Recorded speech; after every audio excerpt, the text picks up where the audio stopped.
شیطان عورتوں کے ذریعے سے شکار کرتا ہے، یعنی کسی لڑکی کے چکر میں بعض نادان پڑ جاتے ہیں۔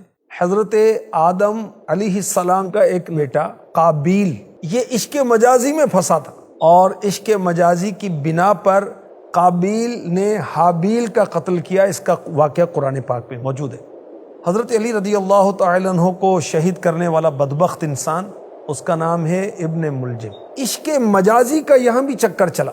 کتام نامی خارجہ عورت تھی جس کے عشق میں ابن ملجم گرفتار ہوا، اور اس عورت نے مہر میں 3000 درہم اور حضرت علی رضی اللہ عنہ کو شہید کرنے کا مطالبہ کیا تھا۔ جو شخص اس چکر میں پڑتا ہے دنیا آخرت میں نقصان اٹھاتا ہے۔ کیا نقصان اٹھاتا ہے؟ عام طور پر کاروبار سے تو رہ جاتا ہے، پھر فضول خرچیاں، اسراف، بعض اوقات سگریٹ، چرس اور ہیروئن اور طرح طرح کے نشوں میں پڑ جاتا ہے، شراب نوشی وغیرہ۔ بعض اوقات اس لت میں پڑھنے والے لوگ بدکاری کی نحوست میں گرفتار ہوتے ہیں، پھر خود بھی بدنام ہوتے ہیں، گھر والوں کو بدنام کرتے ہیں، خاندانی تعلقات ان کے خراب ہو جاتے ہیں، پھر ہر وقت غم ہے، ہر وقت فکر ہے، وسوسے آ رہے ہیں، نیند نہیں آ رہی، کھانا نہیں کھایا جا رہا، اور بدن پیلا پڑ جاتا ہے، جسم کمزور پڑتا ہے، تو اعضاء کے اندر بھی کپ کپی سی ساری ہونے لگتی۔ عقل جو ہے یہ بھی کمزور ہو جاتی اور بیماری چھا جاتی۔ بعض اوقات پھر ایسا شخص جو ان معاملات میں پڑتا ہے وہ پاگل سا لگتا ہے اور ہلاکت کے بس کنارے پہنچ جاتا ہے۔ اللہ کی پناہ۔ دینی نقصانات کیا ہیں عشق مجازی کے؟ بہت سارے گناہوں میں بندہ مبتلا ہو جاتا ہے اور ایمان کی بربادی کا سبب بھی بن جاتا ہے۔ اگر عبادت ایسا شخص کر بھی لے تو اس کو لذت نہیں آتی، دل سخت ہو جاتا ہے۔ اگر بدکاری کی آفت میں پڑا تو اللہ اور رسول کا نافرمان عذاب قبر و آخرت کا حقدار ٹھہرتا ہے۔ اسباب کیا ہوتے ہیں؟ گھر میں دینی تربیت نہیں ہے، گناہ بھرے چینل چل رہے ہیں، اور محرم و نامحرم کا فرق نہیں بتایا جاتا۔ بچوں کو بلوغت سے قبل ہی بتانا چاہیے کہ پردہ کیا ہے۔ بچیوں کو یہ بتانا چاہیے کہ کن کن مردوں سے ان کا پردہ ہے۔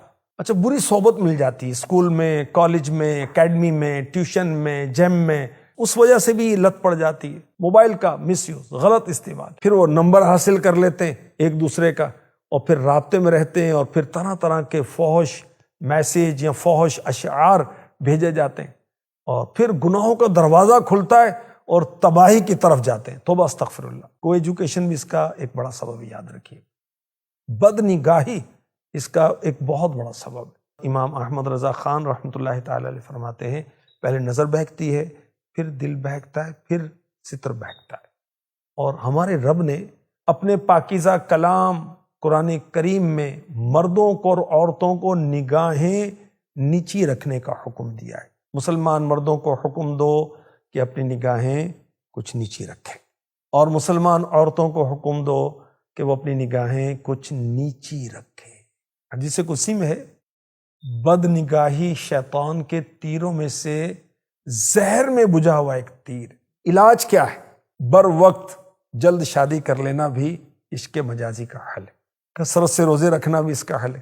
نہ محرم سے میل جول نہ کریں، اور یاد رکھیے قرآن پڑھنے سے، سمجھنے سے عشق الہی پیدا ہوتا ہے، اور نعتیں سننے سے، پڑھنے سے عشق مصطفیٰ پیدا ہوتا ہے۔ اچھا، جب آپ کو نجات حاصل ہو جائے تو پھر آپ اچھا ماحول اختیار کریں، اور پھر جس کے چکر میں آپ برباد ہوئے تھے اس کو دیکھنے سے بچیں، اس کی تصویر نہ دیکھیں، اس کا کوئی تحفہ اپنے پاس نہ رکھیں، اگر فون آتا ہے تو نہ سنیں، اگر میسیج آتا ہے تو نہ سنیں، ٹیکسٹ میسیج بھی نہ پڑھیں، بلاک کر دیں۔ انشاءاللہ آپ کی جان چھوٹ جائے گی۔